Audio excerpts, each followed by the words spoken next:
Et si je te disais qu'un jeune homme sans argent, sans avenir, a accepté de coucher avec une femme de 60 ans, non pas par désir, mais pour sauver sa mère mourante du cancer? À Dakar, dans le quartier populaire de Pikine, vit un jeune homme nommé Malik. Âgé de 26 ans, il a terminé ses études depuis 2 ans, sans jamais décrocher un emploi stable. Abonne-toi dès maintenant pour ne pas rater la suite de cette histoire incroyable. Regarde la vidéo jusqu'à la fin pour découvrir le dénouement. Et dis-moi en commentaire depuis quel pays tu regardes cette vidéo. Chaque jour, il cherche du travail sous le soleil brûlant, revient le soir épuisé, les poches vides, mais le cœur plein d'amour pour sa mère malade. Sa mère, Aminata, souffre d'un cancer du sein depuis plus d'1 an et les factures de l'hôpital de Fan s'accumulent. Malik, fils aîné d'une famille modeste, doit aussi subvenir aux besoins de ses 2 petites sœurs encore à l'école. Il tente de rester digne, il apprend la plomberie auprès d'un ami et répare les fuites des maisons voisines pour quelques billets. Mais cela ne suffit pas. Un matin, alors qu'il prie, le téléphone sonne. Une voix féminine lui demande s'il peut venir en urgence réparer un chauffe-eau dans une villa à Almadiz. Il saute sur l'occasion. Quand il arrive, il découvre une grande maison blanche avec un jardin luxuriant, un portail en fer forgé et une voiture de luxe garée devant. En ouvrant la porte, il reste bouche bée. Devant lui se tient une femme élégante, soignée, avec un regard assuré. Mariama Diop, la soixantaine bien portée, directrice d'une grande société de communication à Dakar, connue dans les milieux politiques. Elle le dévisage, curieuse. « C'est vous le plombier ?» demande-t-elle. « Oui, madame. Je vais faire du bon travail. Vous pouvez compter sur moi. » Il se met au travail, concentré, sérieux. Mariama l'observe en silence. Il répare tout avec soin, sans se plaindre, sans commentaire. Lorsqu'il termine, elle lui tend une enveloppe. Malik la remercie. Mais une fois dehors, il remarque que le montant est bien plus élevé que prévu. Il retourne frapper à la porte. « Madame, je crois qu'il y a une erreur. Vous m'avez donné trop. » Elle sourit, surprise. « Tu es le premier à me le dire. Tous les autres auraient gardé l'argent. »« Ce n'est pas mon genre, madame. » Elle le regarde avec respect.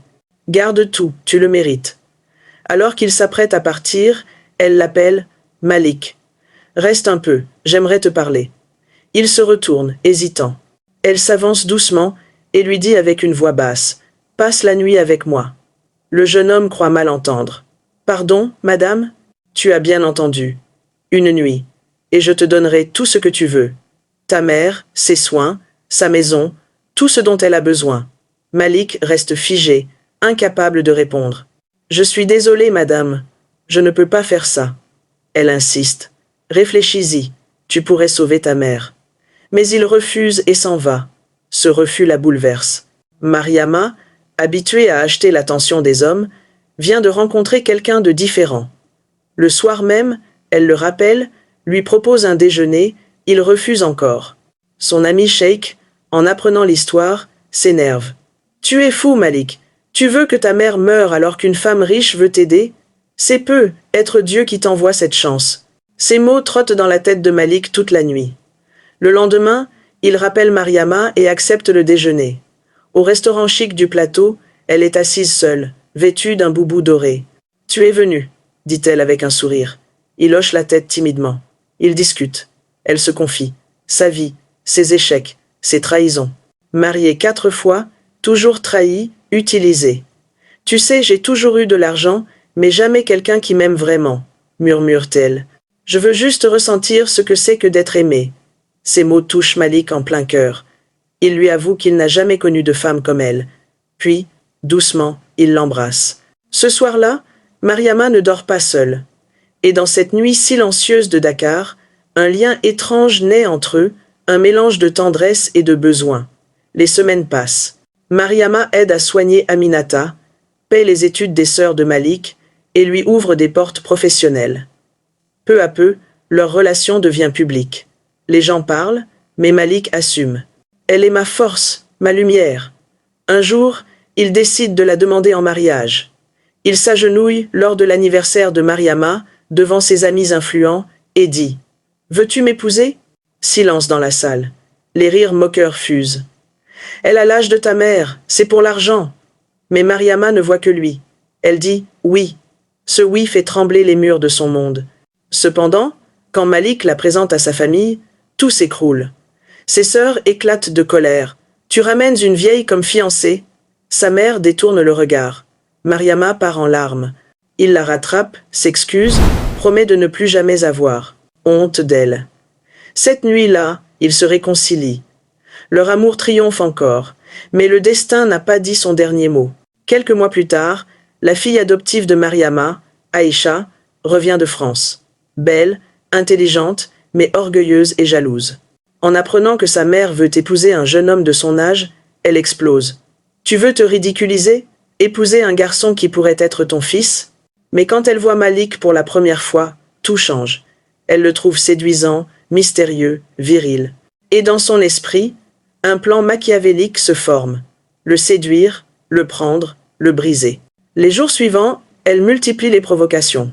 Robes courtes, regards appuyés, gestes ambigus. Malik, gêné, l'évite, mais elle insiste. « Tu es sûr que tu n'es pas curieux ?» murmure-t-elle un soir. Il garde le silence.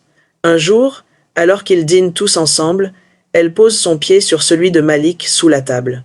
Il recule brusquement. Mariama le remarque, s'inquiète. « Tout va bien ?»« Oui, juste un peu de fatigue. » Mais en lui la peur grandit. Il ne sait plus quoi faire.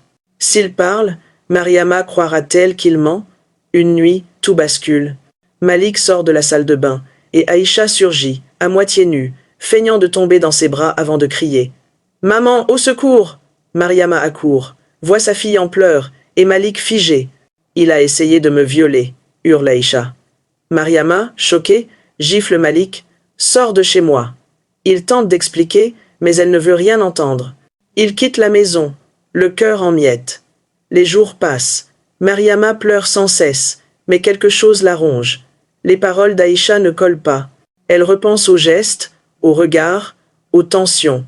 Alors, un matin, elle appelle son technicien. « Montre-moi les caméras de la maison. » Et là, la vérité éclate à l'écran. Aïcha qui provoque, Aïcha qui entre dans la chambre, Aïcha qui l'embrasse avant de crier. Mariama s'effondre. Elle appelle sa fille, lui montre les images. Aïcha tombe à genoux. « Pardon maman, j'étais jalouse. Je ne voulais pas te perdre. » Mais Mariama n'écoute plus. « Sors de ma maison. Tu n'es plus ma fille. » Aïcha quitte la villa en larmes. Mariama, bouleversée, réalise l'ampleur de sa faute. Elle appelle Malik sans succès. On lui dit qu'il est à l'aéroport, prêt à partir pour la Côte d'Ivoire. Elle fonce, le cœur battant, les yeux pleins de larmes. À l'aéroport Blaise Diagne, elle le voit au loin, sac à la main. « Malik !» crie-t-elle. Il se retourne, la voit courir vers lui, essoufflée, tremblante. « Ne pars pas, je t'en supplie, j'ai vu les vidéos. C'est elle, c'est Aïcha !» Il reste silencieux. Elle ouvre une boîte. Une bague. « Veux-tu m'épouser ?» Il la regarde, puis sourit faiblement. « C'est moi qui devais te poser cette question. » Il s'agenouille et lui passe la bague au doigt. Les voyageurs applaudissent, émus. Quelques semaines plus tard, ils se marient dans une cérémonie intime sur la plage de Ngor. Pas de faste, pas de politique, juste l'amour. La famille de Malik finit par s'excuser. Sa mère, rétablie, pleure de joie. Si elle t'aime, alors elle est ma fille. Mariama les accueille sans rancune, mais ne reparlera plus jamais d'Aïcha. Le temps passe, paisible. Puis un matin, Mariama se réveille avec des nausées. Elle rit. À mon âge, c'est sûrement la fatigue. Mais les jours passent, les symptômes persistent. Elle consulte. Le médecin, étonné, regarde l'écran de l'échographie. « Madame, vous êtes enceinte. » Elle éclate de rire, croit à une erreur, mais il insiste. Pas d'un, ni de deux, mais de 3 bébés. Mariama s'effondre de joie. Quand elle l'annonce à Malik, il reste figé. « Tu veux dire que je vais être papa de triplés ?» Elle hoche la tête en larmes.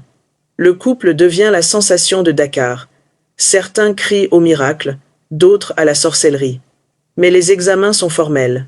9 mois plus tard, Mariama donne naissance à 3 magnifiques enfants, 2 garçons et une fille. Il les appelle Moussa, Ndeye et Babacar. Dans la chambre d'hôpital, Malik lui prend la main et murmure. « Tu vois, l'amour n'a pas d'âge. Ce n'est ni les rides, ni l'argent, ni les murmures du monde qui comptent. C'est ce qu'on ressent. » Elle lui répond en souriant. « Tu es mon miracle, et eux sont notre lumière.